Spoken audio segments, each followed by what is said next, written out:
Muy buenas tardes a todos, espero que se encuentren muy bien. Soy el licenciado Leonardo Agustín Bordón y en el día de hoy les voy a dejar algunos tips y algunos comentarios necesarios para introducirse a la gestión del estudio y la evaluación del calor en el ambiente laboral. ¿Sí? Así que avancemos con esto y muchas gracias por estar viendo el presente video. Muy bien, vamos a estar trabajando, como les mencionaba anteriormente, sobre unos pequeños pasos o unos pequeños parámetros enfocados a ordenar y a visibilizar cuáles son todas las variables necesarias para llevar adelante un estudio, ¿sí? Por la exposición o la posible presencia, ¿sí? De exposición a un agente como lo es el calor. Cuando hablamos del agente calor, recuerden que estamos hablando de un agente de características físicas. ¿Por qué menciono esto? Porque según el tipo de agente, ¿sí? Que vayamos a evaluar, vayamos a identificar en el lugar de trabajo, ya sea físico, químico, biológico, ¿sí? Ergonómico, cada uno de estos aspectos y de estas variables se tiene que estudiar, se tiene que analizar de manera diferente. Desde aquí, desde BIB, Formación en Higiene y Seguridad en el Trabajo, hemos diseñado y hemos pensado en 8 pasos fundamentales y cruciales para llevar adelante el estudio de carga térmica por calor en el lugar de trabajo. Y lo pensamos de la siguiente manera, como un rompecabezas. ¿Por qué un rompecabezas? Porque cuando vamos a hacer un estudio y una evaluación, más que nada de un riesgo higiénico, tenemos que tener en cuenta que nosotros tenemos diferentes variables o diferentes factores que van a intervenir en el ambiente laboral, en el tipo de tarea, el lugar de trabajo, el día, ¿sí? Recuerden que cada vez que hacemos un estudio o una evaluación es prácticamente una foto del momento o de ese momento. ¿Por qué? Por ejemplo, en el caso de estrés por calor, las condiciones climáticas son fundamentales. No nos va a dar de la misma manera realizar un estudio en una época estival con altas temperaturas que en una época estival con bajas temperaturas, dependiendo si es en exteriores, si es en interiores, si es un establecimiento o un proceso cerrado, un proceso abierto. Por eso es fundamental interpretar que cada uno de los estudios, independientemente de que se sigan o no los pasos, dependiendo de la época en el año donde los desarrollemos, de la semana, el horario dentro de la jornada laboral, puede tener una pequeña variación en el resultado.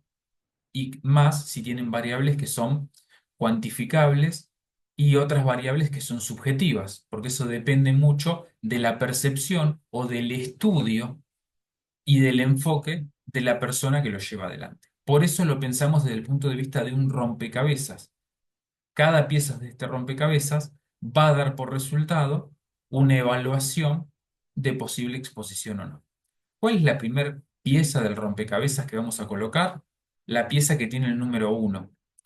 ¿Cuál es la primera pieza? Determinar si en el ambiente laboral existen factores condicionantes que nos permitan, a simple vista, sospechar, ¿sí? O al menos generar una hipótesis de que puede haber exposición a calor en el lugar de trabajo.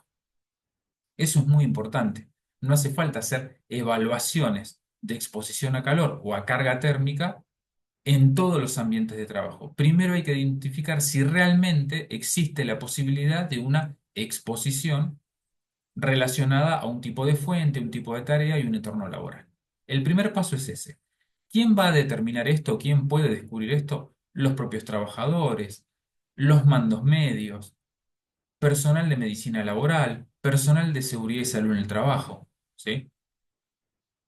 Un visitante externo. Entonces, cuando identificamos que existe esa posibilidad, vamos al siguiente paso. ¿Cuál es el siguiente paso? Identificar dentro del proceso laboral o del sector de trabajo dónde están esas tareas o dónde se desarrollan esas tareas que pueden perjudicar, ¿sí? O pueden dañar o generar algún tipo de detrimento a la salud de los trabajadores. Identificando esa tarea, vamos a analizar. el ciclo completo de trabajo. Recuerden que los estudios, ¿sí?, de carga térmica por calor tienen varias variables. Una de las variables es la utilización, ¿sí?, del método TGVIH, que es la parte cuantitativa del método.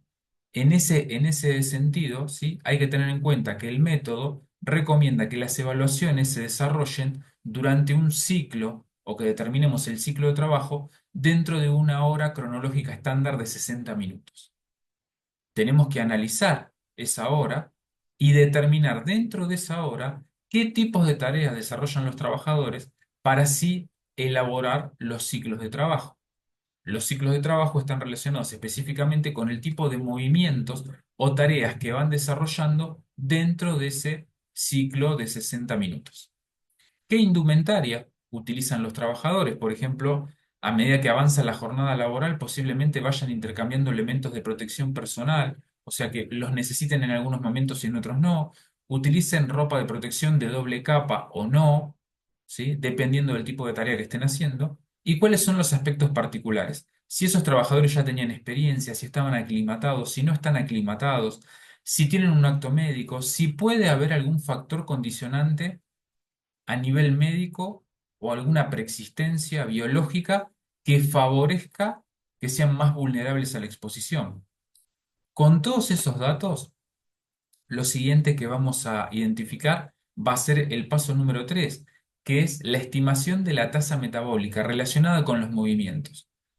Tenemos que tener en cuenta que la tasa metabólica está relacionada con el metabolismo basal y que es 100%, para reducirlo en breves palabras, la generación interna de energía que va a generar en nuestro organismo cuando desarrollamos una tarea. Por ejemplo, no generamos la misma cantidad de energía en este momento, yo estoy dialogando o grabando el video, que si estuviera, por ejemplo, levantando cajas o si, por ejemplo, estuviera trabajando con un torno. La energía generada internamente en mi organismo genera eso. Entonces, hay que estimar esa tasa metabólica para poder ver cómo influye esa energía interna junto a la energía externa y cómo eso converge, ¿sí?, en una posible exposición. Una vez que hemos analizado todo esto, el paso siguiente va a ser categorizar el tipo de fuentes, ¿sí?, que irradien, ¿sí?, calor en el lugar de trabajo. Pueden ser fuentes fijas, pueden ser fuentes móviles, ¿sí?, pueden ser fuentes internas, pueden ser fuentes externas.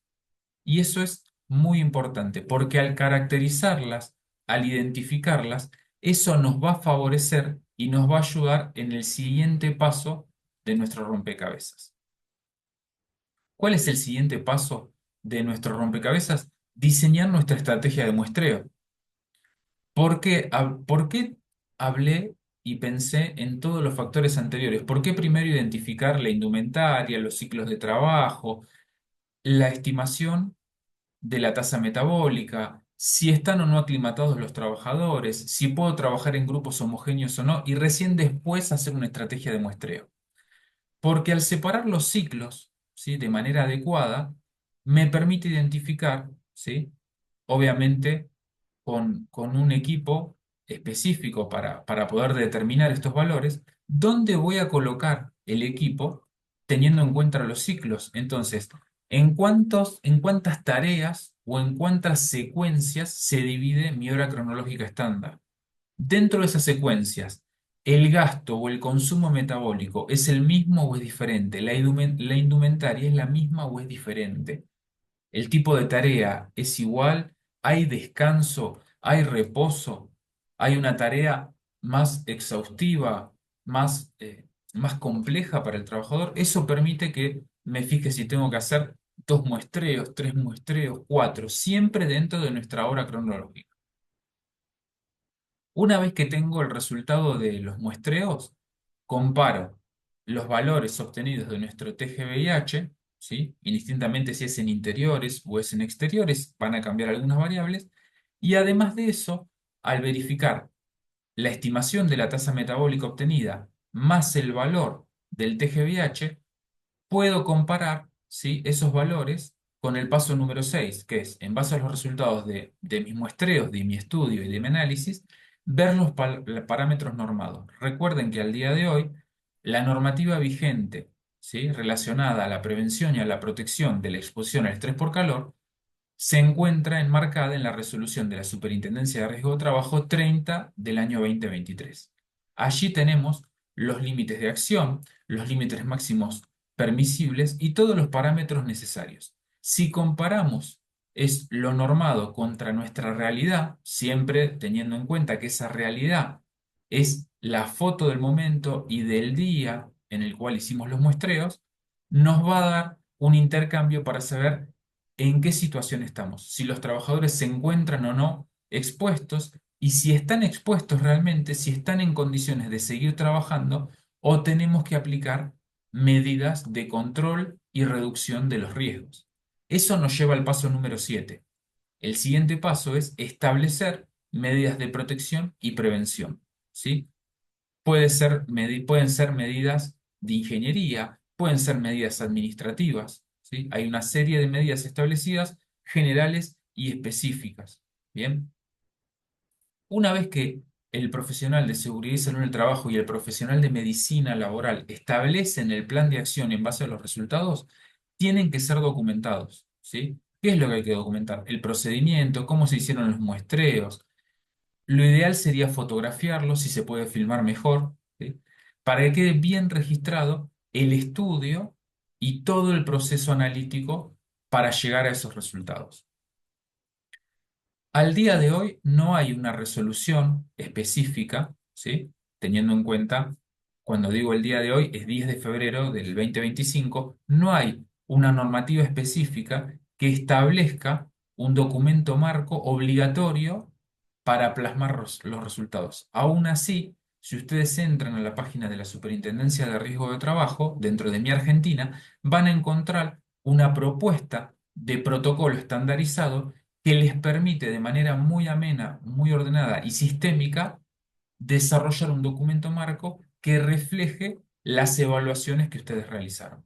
Además de eso, deberían complementarlo con un informe, ¿sí?, que permita detallar los procesos que se tuvo en cuenta y que no se tuvo en cuenta, ¿sí?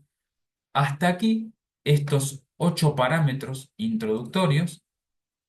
Recuerden que son introductorios puntualmente si tuviéramos que expresar cada uno de ellos y explicarlos, el video se haría muy extenso. Por eso es muy importante, si les interesa, si les gustó el video, que dejen sus comentarios, que dejen sus observaciones y también que le pongan un me gusta, además de ingresar a la página y puedan ver los cursos que tenemos relacionados a estas dinámicas. Desde ya, muchas gracias y espero que les haya gustado.